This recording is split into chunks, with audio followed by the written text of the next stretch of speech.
Bismillah, alhamdulillah, wassalatu wassalamu ala rasulillah. Masih dina surat Hud ayat ke 112. A'udzu billahi minasyaitonir rajim. Bismillahirrahmanirrahim. Fastaqim, mangka kudu istiqomah anjeun Muhammad, saur Allah ka Kangjeng Nabi Muhammad. Kedah istiqomah, ketika Allah menegur kedah istiqomah, Kangjeng Rasul sapada hari teu tiasa senyum, teu tiasa seuri. Sabab sieun teu istiqomah dina ngajalankeun ibadah. Kama umirta seperti umirta naon anu geus diperantahkeun ku Allah ka anjeun, saur Allah.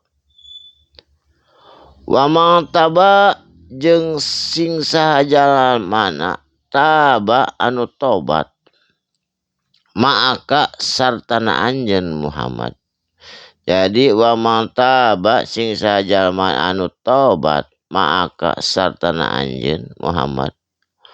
Wala tatgau jeung henteu tatgau melampaui batas, kaleuweuhi ngalewatan batas henteu. Biasa we wajar-wajar. Karena dosa na henteu dijieun-jieun. Innahu sanyana ari itu Gusti Allah bima ta'maluna tina naon perkara ta'maluna nuku anjeun dipigawe basirun maha uninga maha ningali sajengka tanah oge teu aya anu teu katingalieun ku Gusti Allah. Sagala cacing tanah, sagala sireum nu lebat bumi, nu di luar bumi, nu ngarayap di muka bumi, basiron ku Allah maha ditingali, maha dikuasai. Teu aya anu luput tina pangawasan Allah. Saterasna wala tarkanu jeung ulah cenderung anjeun ilal ladzina zalamu kajama-jama zalamu anu dolim. Ulah cenderung teh tarkanu teh ulah pipilueun, ulah ngarasa baik eta kedoliman teh, jeung ulah setuju atawa mendukung ilal ladzina zalamu kajama-jama dolim. Sabab naon ulah cenderung ulah ngadukung kana dolim? Patamassaku maka engke bakal ditimpahkeun ka anjeun atawa digebruskeun anjeun naru kana seuneu neraka. Tah eta lamun urang setuju kana dolim teh bisik kabawa cilaka. Wa malakum jeung teu aya pikeun anjeun min dunillahi ti salianti Gusti Allah min aulia tinu baka bisa nulungan. Teu aya nu baka bisa nulungan lamun urang dolim ka Allah, dolim kana diri sorangan berarti. Summa tuluy la tunsoruna, henteu aya saurang oge anu baka bisa nulungan. Saterasna wa aqimis sholata jeung kudu ngadegkeun anjeun atau ngalaksanakeun anjeun as-sholata kana salat. Tegasna salat nu 5 waktu heula. Mana nu 5 waktu teh diterangkeun di dieu tarafain nahari nyaeta tarafai teh dina penghujung nahari beurang. Mana eta teh waktuna subuh, lohor, asar. Waktu nu 3 rupa eta teh nahari di beurang.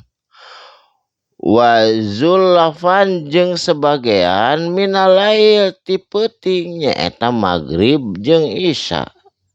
Eta keteranganana nu ti beurang nyaeta subuh, lohor, asar jeung anu peuting magrib jeung isya.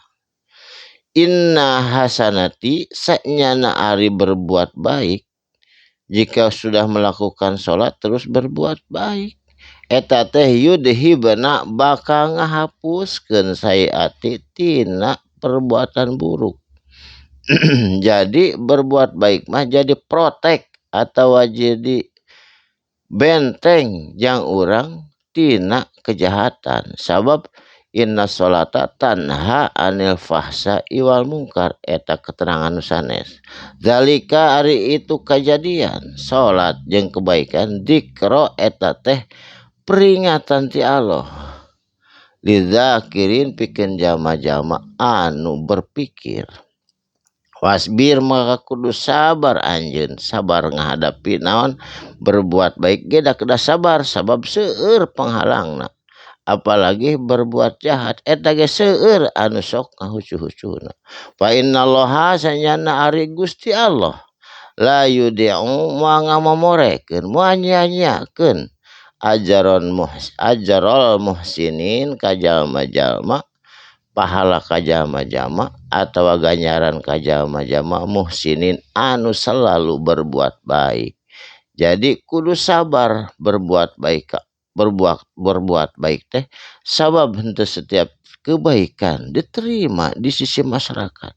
Kadang kita mau niat berbuat baik malah kita disangkanya mau jahat, malahan dihalang-halangi. Dan ketika berbuat jahat seueur anu ngagoda ngajerumuskeun kana kejahatan.